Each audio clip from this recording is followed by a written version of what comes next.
যদি কোনো গাড়ির মধ্যে হাত দেন অ্যাকশনে যাবো কিন্তু অ্যাকশন আপনারা তোমার দাঁত ফেলা দেবো কুকুরের বাচ্চা কোথাকার কি বলবো।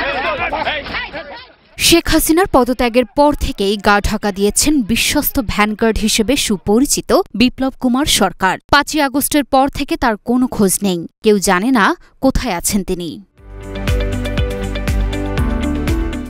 ২০১১ সালের ৬ জুলাই বিএনপির ডাকা হরতালে উত্তপ্ত ছিল জাতীয় সংসদ ভবন এলাকা।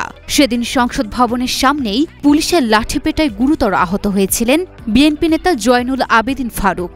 আর এই ঘটনায় সামনে থেকে নেতৃত্ব দিয়েছিলেন বিপ্লব কুমার সরকার। ফারুকের সাথে এমন কাণ্ডে তীব্র সমালোচনার মুখে পড়লেও আখেরে লাভই হয়েছিল বিপ্লবের। ক্ষমতাবানদের রাডারে আসার রাস্তাটা মসৃণ হয়ে ওঠে তার জন্য। খুব তাড়াতাড়ি তিনি হয়ে ওঠেন ক্ষমতাসীনদের কাছের লোক। পুলিশের চাকরিতে আওয়ামী লীগ সরকারের প্রায় পুরোটা সময় দাপুটে কর্মকর্তা হিসেবে পরিচিত ছিলেন বিপ্লব। আওয়ামী লীগের নানা অপকর্মের নায়ক হয়ে উঠেছিলেন তিনি।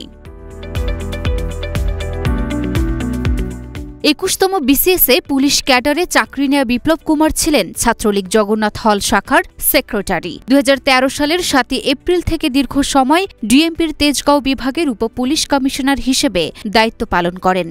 ২০১৯ সালে তাকে বদলি করা হয় রংপুর জেলার পুলিশ সুপার করে। ২০২২ সালের ১৮ অক্টোবর বিপ্লব কুমারকে রংপুর থেকে ডিএমপির ডিসি পদে আবারও ফিরিয়ে আনা হয়। বড় পদ পেয়েই যেন বদলে যেতে থাকে বিপ্লব। চাকরির প্রথম থেকেই তার বিরুদ্ধে শৃঙ্খলা ভঙ্গের অভিযোগ থাকলেও আওয়ামী লীগের আমলে হয়ে উঠেছিলেন বেপরোয়া। নিরপরাধ মানুষকে জিম্মি করে অর্থ আদায় কিংবা রাজনৈতিক প্রতিপক্ষকে ঘায়েল করতে বিপ্লব হয়ে উঠেছিলেন অপ্রতিরোধ্য।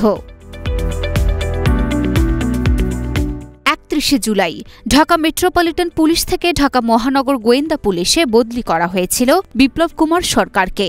বিপুল গণ আন্দোলনের মুখে হাসিনার দেশত্যাগের আগেও তিনি ছিলেন ডিবি কার্যালয়ে। ৫ই আগস্ট পদত্যাগ করে ভারতে পালিয়ে যান শেখ হাসিনা। আর তারপর থেকেই কোনো খবরই নেই বিপ্লব কুমার সরকারের।